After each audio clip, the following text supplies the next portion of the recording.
Bueno, Rafael, conforme a esta lógica, el PRI va a perder, ¿no? Porque hay mucho hartazgo, bueno, hay mucha irritación social.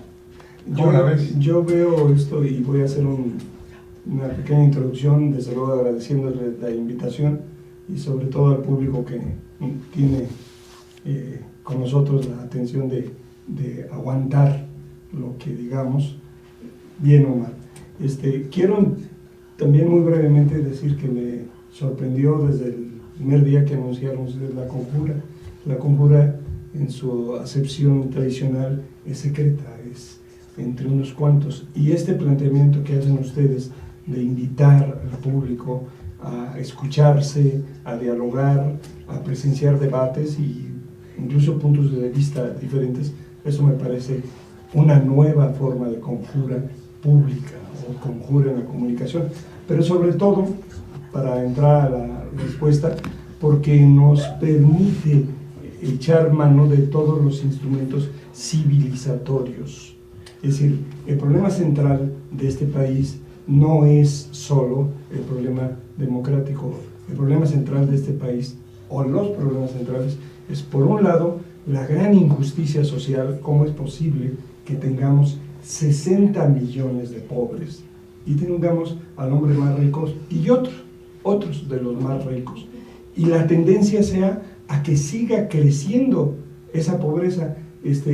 Los representantes públicos de Veracruz hace unos años negaban la existencia de la pobreza. Claro, llega el gobierno federal que tiene instrumentos para detectar los problemas más serios y no solo dice que Veracruz está pobre, sino que es hambriento. Pero este problema, que es el origen, o uno de los orígenes, se relaciona mucho con el otro, la existencia de la ineficiencia y la delincuencia gubernamental. Y aquí viene la vinculación muy estrecha con la actividad electoral. Es decir, ¿qué esperamos? Yo lo que espero es que hagamos valer nuestras libertades, nuestros derechos, pocos, algunos de ellos, otros muy bien impresos, pero que no permitamos que se conviertan en letra muerta. En este país, tiene razón Carlos, la única ley que respetan y hacen respetar los ineficientes y los delincuentes es la ley de Herodes. Y por desgracia, frente a estas fechas de expresión social tan importantes como es el nombramiento de la representación pública, esto se convierte en un circo de muchas pistas, de muchas fieras, de muchos payasos, y vemos como incluso hay cínicos reciclados que deberían estar enfrentando el sistema nacional anticorrupción y no el sistema nacional electoral. Pero aquí, ¿qué esperamos? Esperamos darnos la oportunidad de recordar nuestros puntos básicos de coexistencia civilizada y pacífica de un Estado de Derecho, que se ha dado a la democracia como una de las formas para encontrar su representación y su participación. Y con esto quiero decirles lo siguiente: esa es la clave. No hay representación sin participación.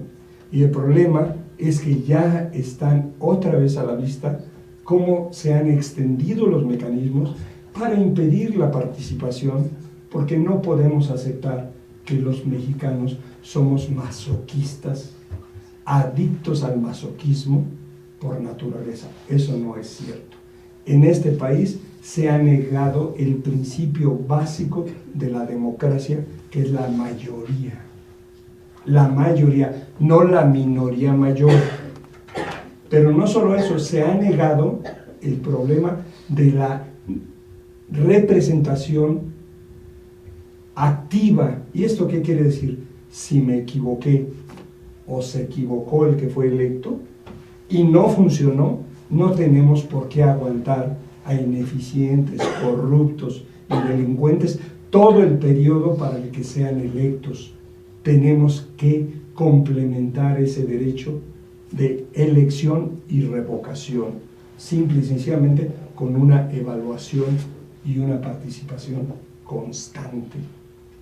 El problema central, entonces, es que tengamos presente que lo que importa es cómo vamos a enfrentar los problemas de fondo, con más de lo mismo o peor, o tenemos la oportunidad y el valor de enfrentarnos para lograr ese cambio que es necesario. La democracia, ya vista así, pues está muy reducida, está muy acotada. Para conocimiento del público, quiero decirles que el Estado de Veracruz tiene una de las constituciones en las que se definen ya formas de participación social, sin embargo no se usan. Y la misma Constitución tiene definida la mayoría democrática que permite la asociación de las minorías, como las otras leyes en este país. ¿Qué es lo que va a suceder? Bueno, lo que va a suceder es que tenemos graves problemas en el país, y voy a citar a alguien que conoce el mundo, con todo respeto. El Papa ya mencionó cuál es nuestro problema en este momento. El problema es que mexicanizar ya se está convirtiendo en un peligro en el mundo, porque es sinónimo de ineficiencia, corrupción y delincuencia. Y les quiero decir que a este respecto, o funciona nuestro mecanismo democrático, o funcionarán los otros mecanismos democráticos que están ahí presentes y que no tienen por qué esperar ante la injusticia y ante la pobre, mediocre actuación de los gobiernos. ¿Qué es lo que están echando a andar? Están echando a andar la desobediencia y la resistencia civil. Las autodefensas y todas las formas de manifestación seguirán proliferando.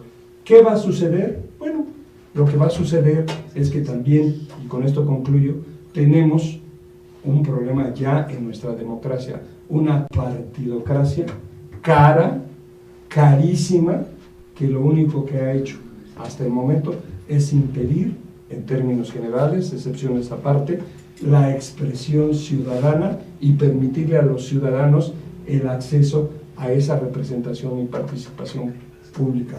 ¿Cómo lo ha logrado? Bueno, pues a través de los recursos públicos, pero además esa partidocracia echa a mano de la delincuencia electoral en todas sus formas. Y con esto quiero referirme a que no hay, que yo sepa, partido que no haya caído en este pecado, ¿sí?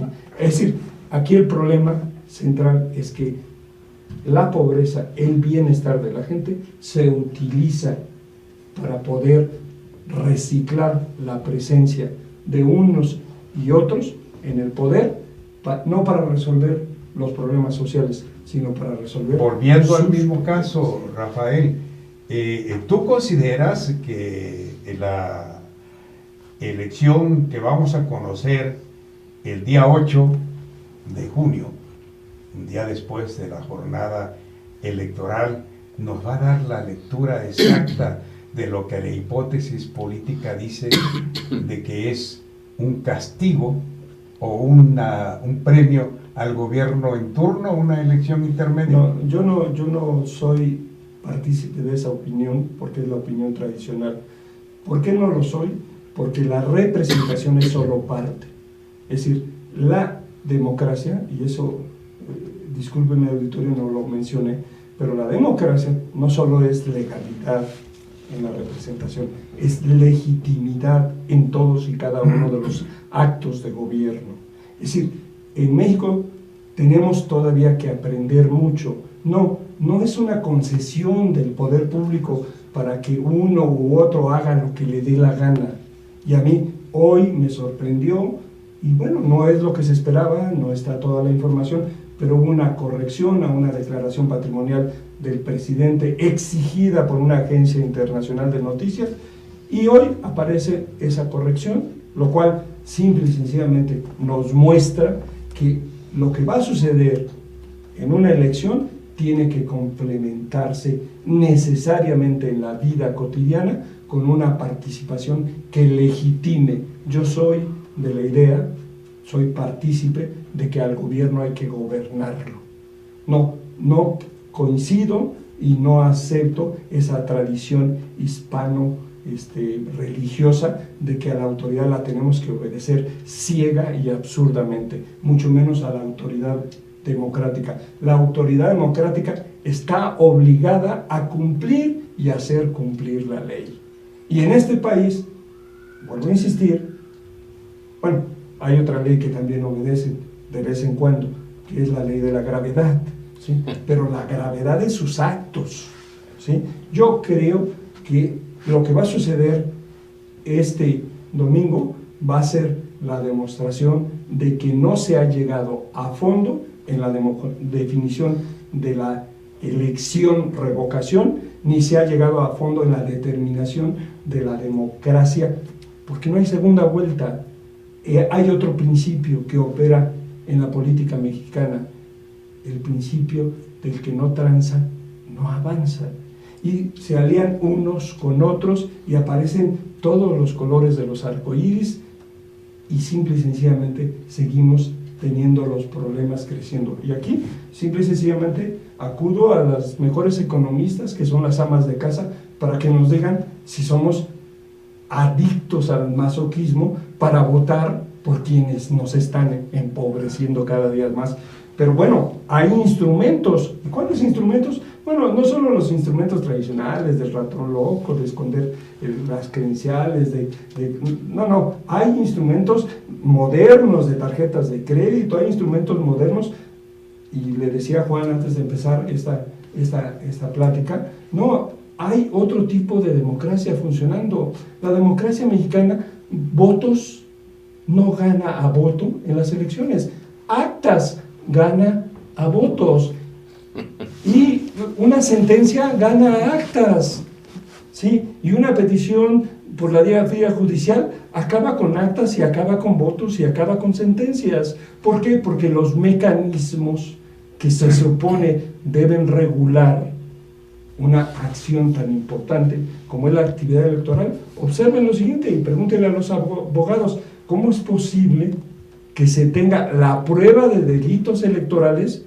Y lean, por favor, le invito al público a que lea los delitos electorales, pero también lea cómo se sanciona. Algunos de ellos se llega al extremo, al ridículo de no sancionar porque ya es un acto consumado, ya tomó posesión y ya no se puede echar para atrás. En cualquier otro país de democracia decente, ese señor tendría que renunciar y acabar en la cárcel. Bueno, ¿qué es lo que vamos a ver para poner este tema en el punto de vista que yo quiero expresar? Es decir, vamos a ver la expresión de una aspiración que se hizo reforma electoral y que, llevándolo a cifras, el 22% de los mexicanos no saben que va a haber elecciones el 7 de julio. Sí, está bueno, y con un consejero presidente que yo no lo dejo nada más en términos de duda por el cariño que le tiene a los indígenas de México. Bueno, quiero pensar que se hizo una difusión en lenguas indígenas para decirle a ellos que el 7 de junio hay elecciones de un sistema un poquito o muy diferente a lo que ellos practican. Pero, dadas las características que hemos estado viendo, ¿cómo vamos a esperar una participación si el 22% no tiene la información suficiente? Y sí empieza a meterse una serie de acciones que de la noche a la mañana, edificios que hay cámaras para grabar quién entra, quién sale, simple y sencillamente no funciona nada, no funciona la seguridad, no funciona nada, y aparece una serie de problemas de provocación, porque no es la única provocación, Alfredo. La provocación mayor es la de los ineptos y corruptos que no atienden los problemas de la sociedad y que empiezan a generar una inconformidad, un hartazgo y una manifestación que puede llegar incluso a afectar los derechos de terceras personas, que es lo que esos están esperando para poder ganarse a unos y a otros que están supuestamente alejados de los poderes. Es cierto, y tienes mucha El día de hoy razón. estamos muy contentos porque están con nosotros los creadores del colectivo Morris, así se les conoce, pero la opinión pública veracruzana, incluso fuera de la entidad, en el país entero, se conoció de un personaje en la elección de 2013, el Gato Morris. Tuvo una participación sin que haya sido a través de las boletas, pero la gente opinó, dio su punto de vista en la elección municipal pasada y tuvimos el dato, me parece, ustedes lo precisarán, sí, incluso superó algunos partidos en su preferencia electoral. Buenas noches. Buenas noches. ¿Qué tal? ¿Cómo están? Buenas noches, muchas gracias por la invitación. En efecto, una de las grandes interrogantes que luego nos hacen, o las preguntas más seguidas que nos hacen es, ahorita en el 2015 igual, ¿cuántos votos tuvimos? No sabemos ni vamos a saber, ¿no? Y en el 2013 pues igual. Nosotros consideramos por la estadística pasada, por la estadística que existe desde hace pues, ya casi 20 años en el IEP, pues la máxima cantidad de votos emitidos para candidatos no registrados en el municipio de Jalapa era de 256 en algún año. De ahí era 197. Había elecciones en donde únicamente hubo 32 votos, 60 votos. Y en esta ocasión, en el 2013, la votación fue de más de 5,000, entonces argumentamos que pues pertenecen al gato. Y aparte el nulo pues se mantuvo, y en conjunto con el nulo y el no registrado pues fueron más de 10,000 votos más o menos en el 2013. Por supuesto que ni todos los votos nulos ni todos los votos no registrados le pertenecen a él, pero por la estadística que hay de años anteriores pues tiene un brinco muy alto, ¿no? Y juntando no registrados y nulos, pues sí se situaría como en un cuarto lugar por arriba del PRD, ¿no? En aquella ocasión únicamente después de PRI estaba Abel Cuevas con Acción Nacional y Dulce Dauzón con Movimiento Ciudadano. De ahí estaba nulos y no registrados, que nosotros decimos que es el gato, y de ahí venía el PRD y todos los demás, ¿no? Bien. Daniel, ¿nos puedes comentar cuál es el origen, qué motiva a ustedes a incursionar con este personaje? Y si nos puedes comentar cómo es que se les prende esa idea para tener una participación política en Jalapa. Claro, buenas noches, gracias por la invitación. Pues todo comenzó como, ya lo hemos dicho, como una broma entre nosotros. Queríamos como hacer una parodia acerca de las elecciones, que en aquel momento creíamos que era pura simulación, ¿no? O sea, parecía que todo iba como muy planchado para que quedara el PRI. Y bueno, nosotros queríamos expresar nuestro descontento de esta manera, ¿no? Haciendo una parodia de las campañas políticas, pero en vez de que fuera un humano el candidato, pues que fuera nuestra mascota, que es Morris. ¿Sí existe Morris? Sí existe. Sí existe. Y pues bueno, la idea era como satirizar a los políticos en la imagen de este gato, ¿no? Que no hacía nada, ¿no? Como él decía en sus eslogans, que no hacía nada pero cobraba menos, ¿no? Igual que algunos políticos. ¿Tomaron la idea de algún lado o es una idea original? En ese momento se nos ocurrió sobre el gato porque ahí estaba, ¿no? Y pero sí tenemos entendido que sí ha habido muchas campañas anteriores. Incluso otro Morris, que ya existió en Estados Unidos. Que fue en el 1989, en la elección presidencial contra Dukakis. Dukakis era el republicano, el demócrata, y el republicano creo que era Reagan, pero era cuando Reagan iba con todo, o sea, le pusieras a quien pusiera, no había manera, ¿no? Entonces Dukakis llegaba así como que, pues, así como ponen algunos por aquí, no nada más de espantapájaros para que digan que participamos, y lanzaron a un gato. Hay un alcalde gato en Stubbs, se llama Stubbs, en Alaska, pero es un lugar muy muy pequeñito y es simbólico. Y en alguna ocasión nos cuestionaron que si eso no es original. Y digo, bueno, pues para irnos a la originalidad tendríamos que regresarnos a Calígula, ¿no? Que hizo cónsul a su caballo, ¿no? O a algún emperador por ahí. Se postuló en Brasil y tuvo votos reales y ganó la elección un rinoceronte que estaba en un zoológico de alguna ciudad brasileña. Y yo creo que así nos podemos ir. La diferencia en esta ocasión fue las redes.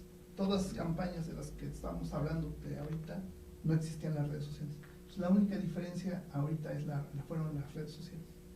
Bueno, ¿y ustedes son publicistas, mercadólogos, diseñadores o comunicadores o algo así? No, Bueno, ¿a qué se dedican ustedes? Yo soy artista visual y bueno, le muevo un poquito ahí al Photoshop. No soy diseñador, pero pues tengo como la facilidad de hacer como todo lo visual de la campaña de Morris. Y Y yo estudié contabilidad. Y Y lleva me la dedico a administración. la administración. He trabajado en eso desde hace muchos años. Pues no nada que ver. Si eso nos han dicho mucho, que si somos comunicadores, que si somos publicistas, que si somos... No. Nada que ver. Bueno, porque en realidad no teníamos ningún interés de verdad hacer como un político o sacar una campaña política, ¿no? Era simplemente como expresar nuestro descontento, protestar, ¿no? En las redes Y que no era la primera vez, o sea, de hecho esa fue una que fue una campaña muy exitosa, pero en el 2012 se hizo algo, no en colaboración del 132, nosotros simpatizamos con el movimiento 132, fuimos a las marchas, hicimos lonas, Dani las diseñaba, y salíamos con nuestras lonas en todas las marchas del 132, acudimos a algunas concentraciones que se hicieron, o pláticas, ¿verdad? Así es. Y más anterior también, cada vez que había elecciones, pues como que se hacía algo en redes sociales. Tratamos de hacer algún tipo de activismo, o sea, con las causas a las que creemos, ¿no? Y bueno, era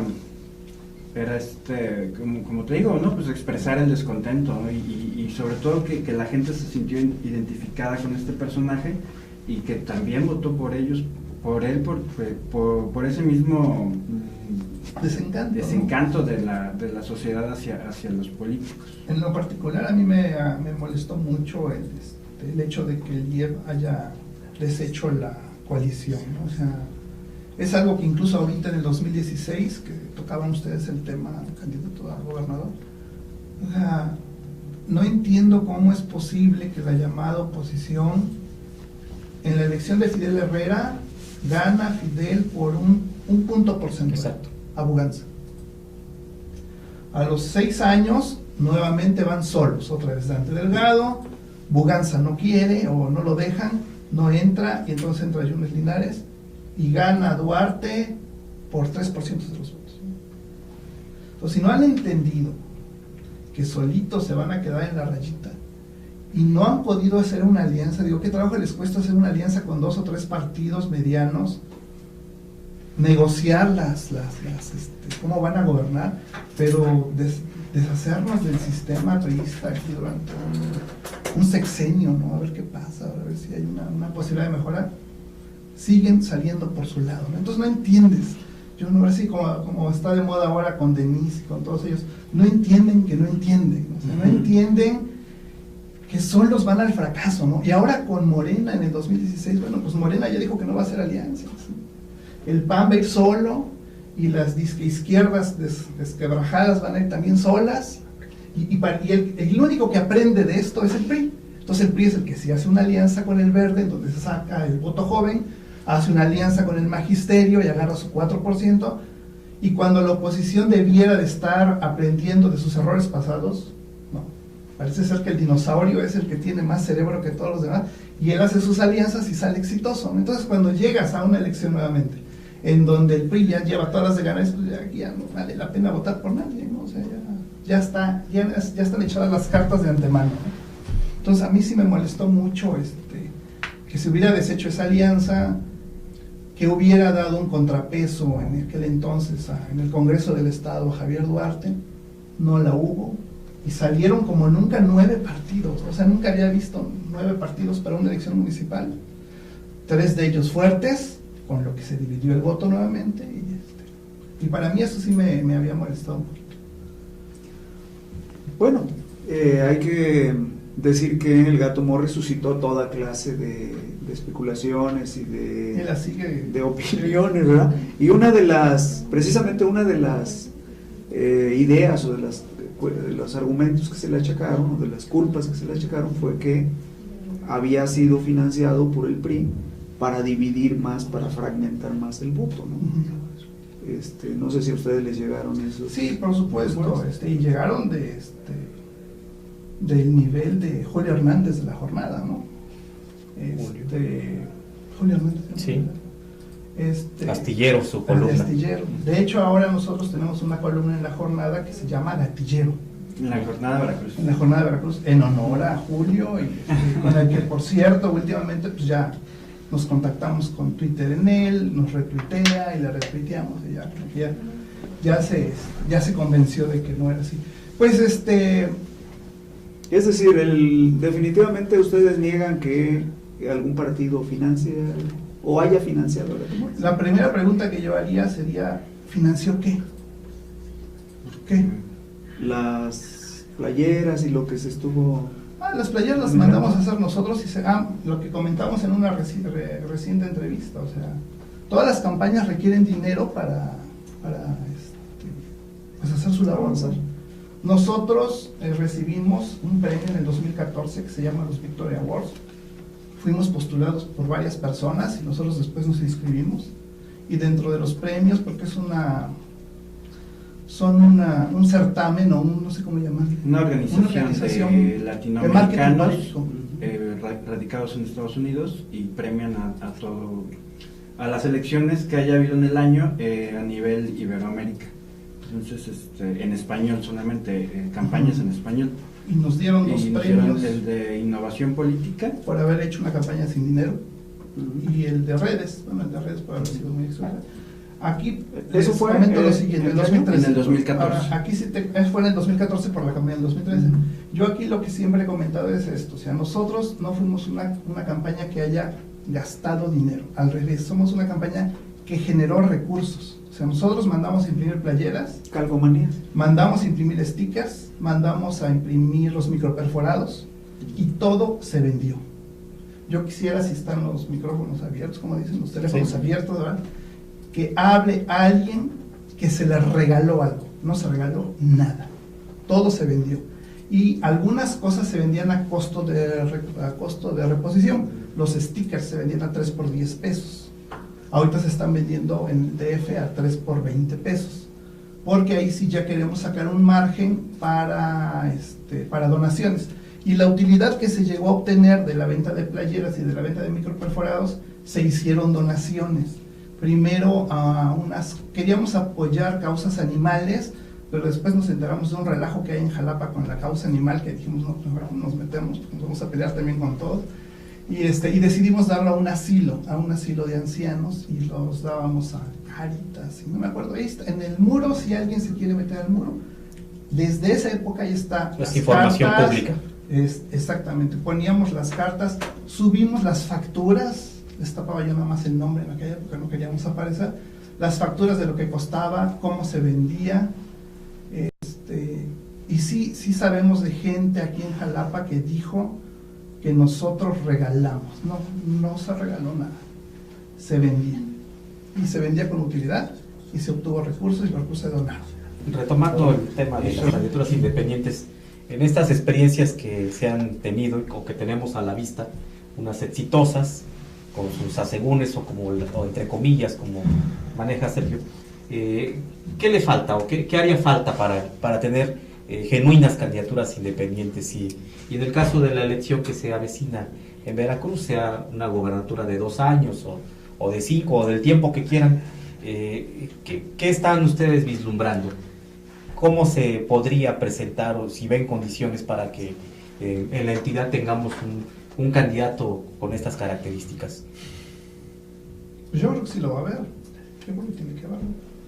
Bueno, esperamos, ¿no? Y que sea realmente ciudadano. Sobre las candidaturas ciudadanas, pues yo creo que en general a la sociedad mexicana le hace falta comprometerse más, interesarse más en cuestiones de su contexto, ¿no? Del lugar en el que viven, de lo que está pasando en la política en sus ciudades, en sus estados, porque muchos creemos que la política, que la democracia solamente se ejerce votando y ahí se acaba, ¿no? Y no es así, o sea, la democracia se tiene que ejercer todos los días y por parte de los ciudadanos, ¿no? Creemos que, bueno, yo creo que las candidaturas ciudadanas se van a ver mejoradas en cuanto la sociedad se empieza a mejorar con respecto a la política y a ejercer esa democracia que le ha faltado, ¿no? Lo demás pues son leyes, ¿no? O sea, mientras no se modifiquen las leyes pues van a seguir las mismas condiciones.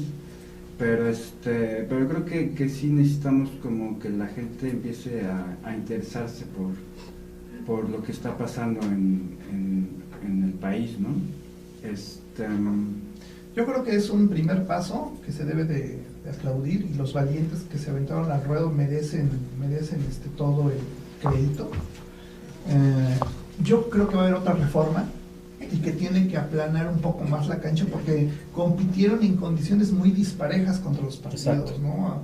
Compitieron con todas las desventajas y aún así gana el Bronco 2-1. Yo quisiera saber qué gobernador de partido, ¿verdad?, o candidato a gobernador de algún partido puede darse el lujo de decir gano 2-1 con esa estructura y ese historial político. Exacto. Los partidos están hechos para eso. Reciben dinero, les pagamos para eso y no lo hacen. Entonces yo creo que el caso del Bronco, de Kumamoto, de Cloutier, de los perdedores, de los que no llegaron, como Beto Merlo, como los dos candidatos que hay en Jalapa que participaron y que hicieron el recorrido, etcétera. Yo espero ver cada vez más, ¿no? Yo espero ver algún día la boleta, ¿cómo se llama?, horizontal, para que quepan más, y espero ver un día la boleta de lado y lado, y que la mitad sean ciudadanos. Eso va a ser muy bueno, ¿no? Entonces, deben de mejorar sus condiciones. Yo no dudo que en Veracruz haya de los dos tipos. Lo más probable es que algún Yunes, que no le den hueso en el PAN ni le den hueso en el PRI, se vaya por la libre, pues a lo mejor sí tenga la estructura para formar su propia candidatura. Pero yo esperaría ver un candidato ciudadano, ¿no? Una persona que no pertenezca a los partidos y que pueda recibir ¿cómo se llama?, pues el visto bueno de la ciudadanía, y que pueda hacer algo por Veracruz, ¿no? Yo sí quisiera ver eso, sería muy padre.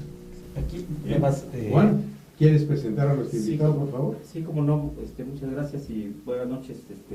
Juan José Llanes del Ángel, abogado, especialista en temas laborales.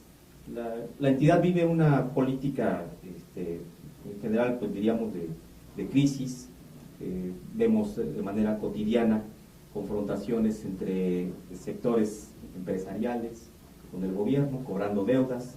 Vemos también una confrontación de los trabajadores, algunos al servicio del Estado, algunos al servicio de ayuntamientos, y hay una política en este momento de diríamos, disminución de sindicatos, y llevas todavía incluso algunas demandas en contra de tanto de pues, dependencias del gobierno estatal como del Congreso y de ayuntamientos.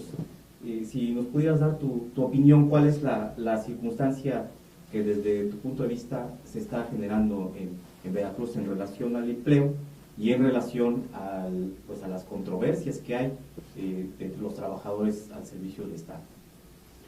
Bueno, mira, son dos temas muy complejos, ambos, que sería conveniente abordarlos por separado.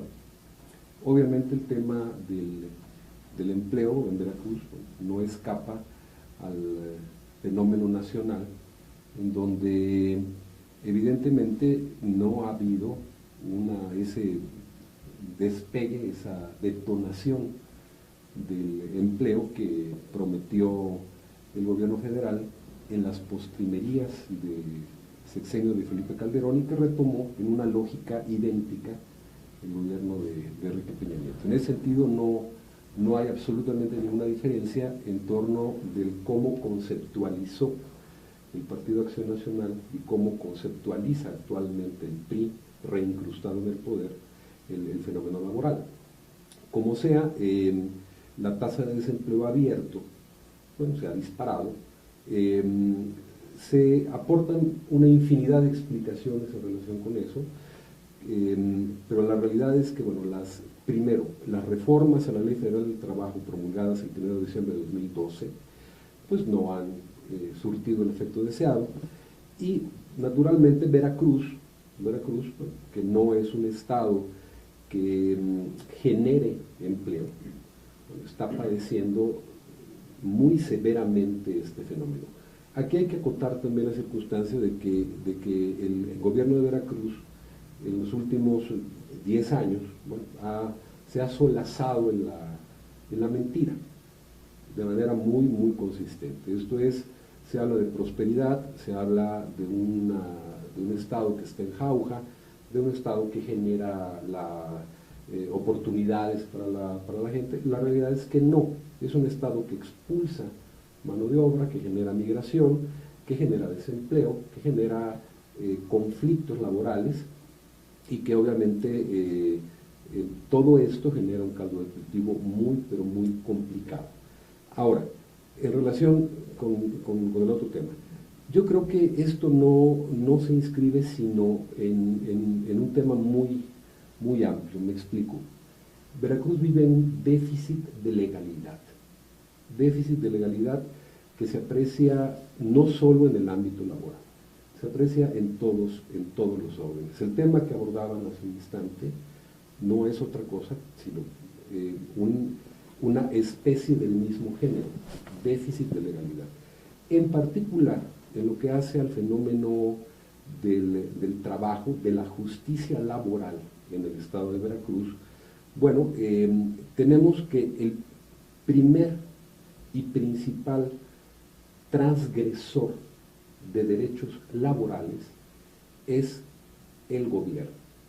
Entiéndase, el gobierno en su estructura centralizada, y esto es el gobierno del estado de Veracruz, los tres poderes, obviamente el poder ejecutivo, que es el más amplio, a través de sus distintas entidades públicas, secretarías, organismos descentralizados, y de manera cada vez más grave, y digo yo incluso peligrosa, las entidades públicas municipales, los ayuntamientos. Veracruz está muy atomizado, tiene 212 ayuntamientos, 212 presidentes municipales que asumen el poder casi siempre con una visión patrimonialista, suponen que es suyo todo lo que tienen alrededor, entre otras cosas las fuentes de empleo, despiden gente, no se ha procurado tener un organismo de impartición de justicia laboral eficiente, eso también es claro. El gobierno de Fidel Herrera, el gobierno de Javier Duarte, han mostrado un profundo desprecio por el sector laboral. La prueba más contundente, no solamente lo advierto yo así, sino muchas otras personas, es que, por ejemplo, en la Secretaría del Trabajo, las personas que han ocupado la titularidad de esta entidad, que es la encargada y la pieza fundamental del engranaje de la política laboral del Estado, pues ha sido gente perfectamente inexperta en el tema. A Fernando Charleston, que fue el último secretario de Trabajo del Alemanato, le sucede a Américo Zúñiga, que ni siquiera tenía el perfil para poder ser presidente de la Junta Local de Conciliación del Trabajo. Hubo que ponerle un presidente. Lo sucede en Aguilar Yunes, Marco Antonio Aguilar Yunes, a quien le dan la Secretaría de Trabajo como premio de consuelo porque no lo pueden hacer procurador. Lo sucede después un contador, que eso es todavía más complicado, Gabriel de Antes, además impresentable. Y bueno, en este momento podemos decir que es una secretaría que, teniendo como función primordial la impartición de justicia, no solo no ha crecido, sino que se ha achicado. Por otro lado, el Tribunal de Conciliación y Arbitraje, que bueno, su presupuesto este año fue reducido en 2 millones de pesos, que ha sido dramáticamente ninguneado por el Poder Ejecutivo, al punto de que, bueno, se han impulsado reformas para despojarlo de su posibilidad de ejecutar sus propias resoluciones.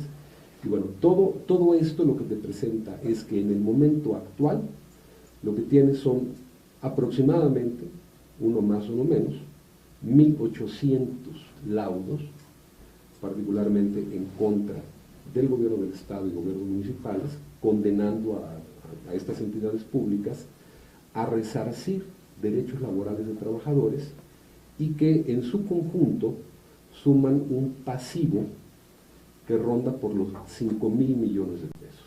Hablamos pues de un pasivo importante, de un pasivo que además no, digo, en el contexto de un Estado que no es muy dado a la transparencia tampoco, que se ha tratado, por supuesto, de hacer todo lo posible por no pagar, en detrimento a garantías individuales y a derechos humanos de trabajo. Yo advertiría lo siguiente: la Ley del Servicio Civil de Veracruz fue promulgada en 1992, o sea, estamos hablando de que tiene 23 años, y desde hace 23 años existe el Tribunal de Conciliación. La ley no se ha modificado. ¿Qué cosa pasó durante la fidelidad? En 2007 hubo elecciones intermedias, hubo un resultado que trajo consigo el que el PRI, el partido en el poder, el partido del gobernador, recupera muchos ayuntamientos. Hay una suerte de engolosinamiento de los presidentes municipales. Y esa suerte de engolosinamiento trajo aparejado que la visión patrimonialista se reforzara, se robusteciera. Había dentro de la, podríamos llamarle la realpolitik de los ayuntamientos, la regla no escrita que refiere el maestro Alfredo, que es: llegaba el alcalde, vaciaba a una parte del ayuntamiento, gente cercana al anterior municipio, y cubría esos cargos con gente nueva. Pero justamente hablamos de personal de confianza. ¿Qué es un trabajador de confianza? Está perfectamente bien definido en la ley. No hablamos, por supuesto, del jardinero, no hablamos, por supuesto, del que recoge la basura, no hablamos del trabajador del alambrado, choferes, secretarios, no hablamos de eso. Sin embargo, se dan casos, como en el puerto de Veracruz. El Partido Revolucionario Institucional recupera el puerto de Veracruz, lo recupera con rementería y toma la decisión, estoy poniendo solo un ejemplo, de purgar lo que él concibió como el panismo del ayuntamiento. Entonces despidió a 300 trabajadores. No puede haber, no hay manera de que existan 300 trabajadores de confianza en una entidad pública. Es imposible. Hubo trabajadores entonces que son despedidos y que llegan a explicar incluso que, oye, es que yo estaba trabajando aquí desde López Mesa. Vamos, no para afuera. Obviamente, eso lo encuentras en ayuntamientos muy grandes. En ayuntamientos, te puedo poner otros dos ejemplos reales. El ayuntamiento de Emiliano Zapata en 2010, también en 2010 el ayuntamiento de Tenochtitlan. Estoy hablando de municipios muy pequeñitos. Tenochtitlan, que está pegado a Misantla, Emiliano Zapata, cerquita de Jalapa. Bueno, fueron despedidos allí todos los trabajadores, absolutamente todos. Limpia, completa, abogado. Hasta los que tenían años. Todos. ¿Por qué razón? Bueno, fíjate que en otro momento los candidatos a alcalde aparecían frente al electorado, frente al potencial votante, ofertando obra pública, ofertando servicios, con una economía dramáticamente depauperada como es la de Veracruz. Lo que pueden ofrecer ya no es la calle, ya no es el drenaje, lo que ofrecen es empleo. Entonces, cotidianamente, y eso, bueno, el Tribunal de Conciliación y Arbitraje no me dejará mentir, el argumento que exponen los ayuntamientos para tratar de defender algo que no es defendible, que es el despido masivo de trabajadores. obviamente es el que, bueno, es que tengo que cumplir compromisos adquiridos. Y ese compromiso adquirido es, bueno, me ayudas en este proceso electoral, te voy a dar trabajo. Compenso. La manera de compensarte es esa. Entonces, bueno, para incrustarte a ti tengo que despejar, y ese despejar es un despido. Ahora, evidentemente no se trata de una veleidosidad, porque al final de cuentas tenemos que detrás de cada laudo, esto es, detrás de cada fallo que condena a una entidad pública a reinstalar, a indemnizar, a pagar en cualquier caso a trabajadores, lo que tienes es un juicio, lo que tienes es, en la inmensa mayoría de los casos, la revisión por parte del Poder Judicial Federal. Esto es, la confirmación por parte de un tribunal de amparo, en el sentido de que... Ahora, al tema de esta noche y que nos interesa a todos, el tema de la corrupción en las universidades, un tema que ha explorado y muy bien la maestra Jongitud, Jacqueline Jongitud, que aquí nos acompaña. Maestra, usted hizo una tesis muy interesante que hemos conocido a través de los medios, un tema que a todos preocupa, obviamente a todos los padres de familia nos interesa que nuestros hijos estudien en buenos centros de estudios, que tengan buenos maestros, que aprendan a conducirse como lo que van a hacer en el ejercicio profesional y de su vida práctica, buenos ciudadanos. Pero usted encontró en su análisis por allí datos muy interesantes. ¿Nos quisiera usted hacer un relato, por favor, acerca del tema este? Bueno, un relato muy esquemático es básicamente que lo que estudio es la relación entre corrupción y vulneración del derecho a la educación superior. Y básicamente tomo un caso específico, dado la amplitud del estudio, que es la Universidad Popular Autónoma del Estado de Veracruz, que es la UPAV, y básicamente lo tomo como ejemplo porque es un caso paradigmático en el sentido de que es una institución de corte estatal que tiene una amplia matrícula y que pues tiene una existencia, vamos a decir, a partir de la gestión y de la decisión del gobierno del Estado de Veracruz. Y bueno, básicamente lo que se hace a través de un estudio de campo es, bueno, ustedes están involucrados en el tema de la educación superior y todos sabemos, todos que estamos en este ámbito, que existen muchas reglas, requisitos, exigencias en materia de educación superior, pues para garantizar la seguridad. Entre este está el tema de los profesores, que sean profesores habilitados, que haya condiciones mínimas de trabajo aceptables, que haya un mecanismo de selección en el ingreso a los alumnos, que haya, por supuesto, laboratorios, talleres, todo esto. Entonces, en la indagatoria de campo, básicamente lo que me encuentro en este asunto es que mucho de esto no existe.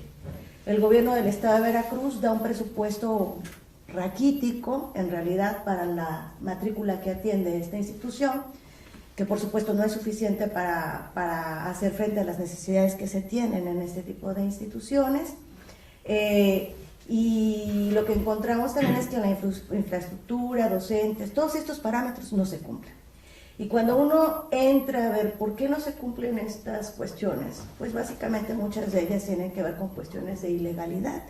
Desde el surgimiento de una institución, porque nosotros conocemos a la UPAV a partir de 2011, si mal no recuerdo, pero en realidad ella viene de antecedente en el 2008 con el IBE, y anteriormente del IBEA, y nace realmente en ese momento por un incumplimiento de un convenio federal de descentralización de educación para adultos por parte de Fidel Herrera. Fidel Herrera básicamente lo que hace es incumplir ese acuerdo y generar una institución que genera problemas, que se sustituye por el IBE, que genera problemas, y que después ahora se sustituye por la UPAV, y que sigue teniendo los mismos problemas y que sigue violentando el derecho de los jóvenes a una educación de calidad, y sobre todo para los padres de familia, que como decía, es una inversión que muchas familias hacen realmente con muchísimo esfuerzo, que mandan a sus hijos a la universidad intentando que ellos tengan un futuro diferente a la familia, y que desafortunadamente pues lo más probable es que no se consiga, porque es una institución que no ofrece, desde mi perspectiva, con los datos que pueden ser consultados en el libro, porque ahora ya está publicado como libro, que es la Hidra en Educación Superior. Están ahí los datos, la evidencia que se tiene acerca pues de esto que sostengo. Carlos, Sí. Quisiera, tú que conoces muy bien el tema, aquí con Elías Galicia, ¿tienes alguna fíjate, pregunta? me quedo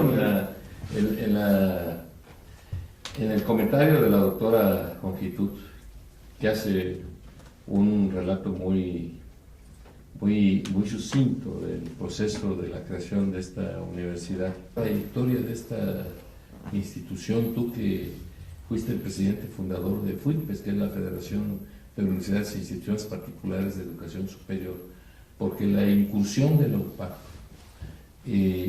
no solamente implica una serie de problemas de desarrollo de calidad educativa, sino también de competencia. ¿Cuál es tu opinión en ese sentido? Bueno, pues de dos formas. Mira, la falta de calidad que tiene la UPAP en virtud de que para la universidad no contratan el personal adecuado, los maestros correctos para que den las clases. Si van a dar, por decir derecho, contratan a maestros rurales que los habilitan como maestros de la universidad. Entonces eso es muy grave, porque digamos nosotros como instituciones particulares nos piden que cubramos un perfil, pero a toda la cabalidad. Si van a dar licenciatura nos piden maestría y experiencia. Además, nosotros estamos cubriendo con esta normatividad que nos están pidiendo. Lo ideal sería que hubiera un piso parejo para todos, que si a nosotros nos piden, también a ellos les pidan. Pero el problema no está ahí, no es el más grave. El más grave es el que se está haciendo socialmente, porque los estudiantes, a sabiendas de que no van a salir con el conocimiento, siguen estudiando en esa institución. Entonces, cuando ellos salgan, se van a encontrar con que no hay trabajo. Yo quisiera saber en dónde están trabajando los egresados de la UPAP. Y con eso nos daríamos cuenta que esta competencia desleal que se ha desatado, y es por parte del gobierno directamente hacia las escuelas particulares, porque algunos funcionarios de la misma SED se quedan callados cuando les decimos esto y reconocen que está mal, pero no pueden hacer nada. Parece que hubiera una instrucción superior para que la UPAP prevalezca, y esto es grave, porque ¿a dónde vamos a llevar a esta juventud que está egresando de estas universidades? Les están dando un título, pero sin licenciado. Sí. Creo que respecto a lo que comenta hay dos cosas interesantes que se derivan de la investigación, entre ellas que el 65% de las experiencias educativas o de las carreras que se ofertan en esta institución, en una fotografía de 2012, lo que tenemos es que el 65% son carreras que tienen una sobreoferta y que están saturadas en términos relativos y absolutos y que tienen escasa posibilidad de inserción social. Las instituciones de educación superior tenemos la obligación de revisar qué expectativas de egreso tiene el joven. Y entonces, de entrada, si ya el 65% de las carreras que yo estoy ofertando son de aquellas que tienen pocas o nulas posibilidades de inserción laboral, pues ya desde ahí está un problema grave. Y otra cosa que nada me gustaría destacar así rapidito, que también la investigación nos muestra que quizá la misma UPAP sea un mecanismo para que las personas que laboran en gobierno y que ya tienen ciertas funciones puedan legitimarse. Entonces la cuestión es grave.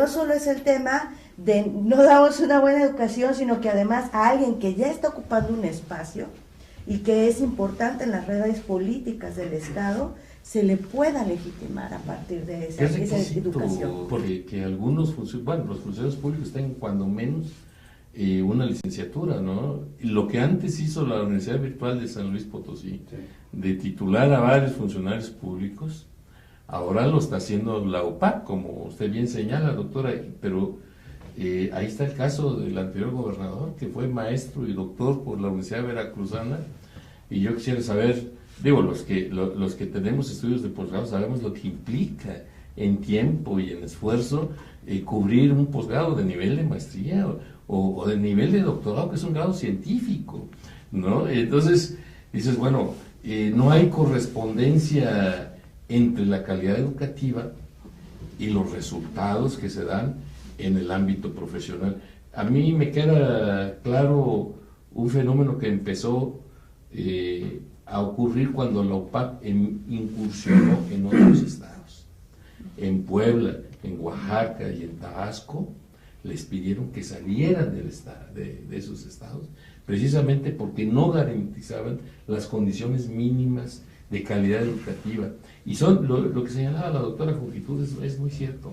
Cuando revisamos el claustro que tú señalabas, Elías, que no cumple los requisitos mínimos, ¿no? Y a mí me preocupa que tiene licenciaturas que tienen que ver con medicina, con cuestiones de salud, ¿no? Cuando no reúne el perfil académico, el claustro docente, las condiciones de infraestructura, que usted muy bien señala en su investigación, doctora, ¿qué está pasando con la infraestructura?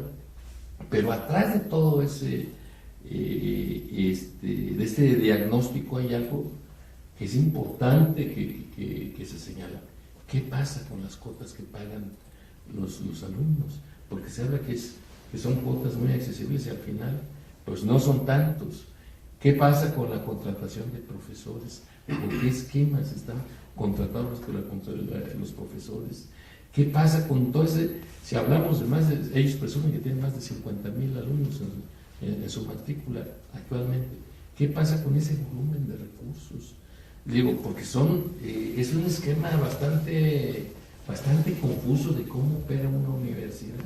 Ellos de alguna manera subcontratan a los profesores y abren planteles donde hay otras escuelas y donde al empresario que quiere abrir esos planteles pues le toca una cuota. ¿Cómo está eso? Usted tuvo la oportunidad de investigar, doctora. ¿Qué vio al respecto? Bueno, pues es que sí son varios elementos y factores, ¿no? Pero, por ejemplo, en el caso de los maestros, pues no hay un procedimiento, ni hay un mecanismo, ni hay una regulación específica que señale, por ejemplo, que va a haber un examen de oposición, que en ese examen de oposición vamos a ver el tema de los méritos académicos, lo que es la cuestión curricular, lo que es la exposición o la evidencia práctica de que se domina la cuestión didáctica, pedagógica, etcétera. La contratación es simple y sencillamente a través del director del municipio del que se trate, que es el que recibe los documentos curriculares, y así a vista de buen cubero es como se incorporan los profesores. Entonces, en la evidencia que se recaba, por ejemplo, sí tenemos casos, o sí se identificaron casos de personas que sin contar con una licenciatura o bien sin tener la formación específica de la carrera, estaban dando clases, ¿no? En el tema de infraestructura, bueno, pues no hay laboratorios, no hay talleres, no hay bibliotecas, en algunos lugares se paga por pasar al baño, en otros lugares se coopera para la cuestión del internet, ¿no? A veces se habilitan cocinas de casas, ¿no? Para talleres, las cuestiones que tienen que ver con secretaría técnica, que entenderíamos nosotros, o secretaría académica, que tiene que ver con documentos, pues se dan en pasillos, en patios, abajo de árboles, etc. Es una cuestión muy fuerte, muy fuerte.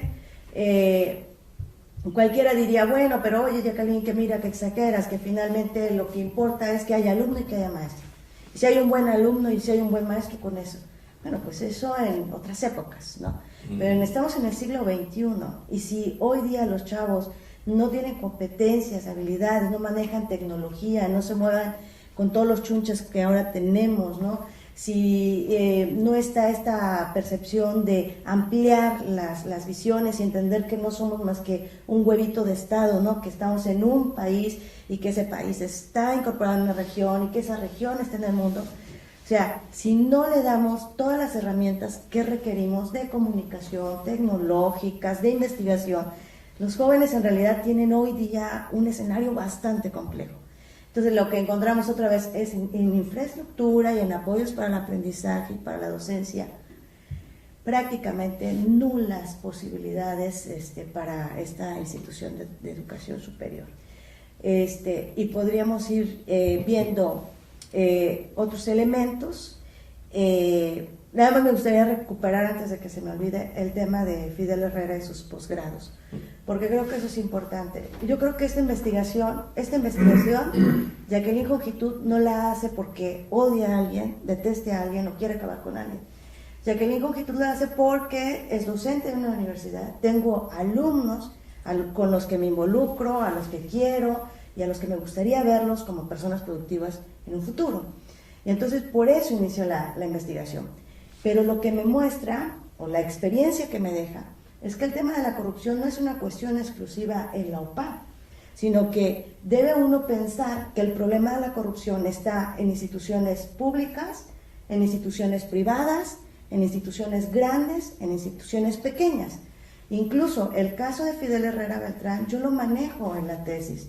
Pongo por ahí que con estricta legalidad, que eriza la piel, la estricta legalidad, Fidel Herrera es maestro y es doctor por parte de una universidad pública, y que por la Universidad Veracruzana. Y que desafortunadamente cuando uno va a los expedientes están ahí, están completas, están listas, están evaluaciones, están exámenes, está todo. Pero la ley física dice, ningún objeto puede ocupar 2 espacios al mismo tiempo. Y si ustedes hacen una recopilación, como en mi caso, que hice una recopilación hemerográfica de todo el tiempo que él estuvo cursando sus posgrados, ¿dónde estaba esos días el señor? El señor no estaba en aula, salvo que rompiera la ley física de un cuerpo. Y se los pudiera desdoblar. Exacto. Entonces, pero el tema es gravísimo.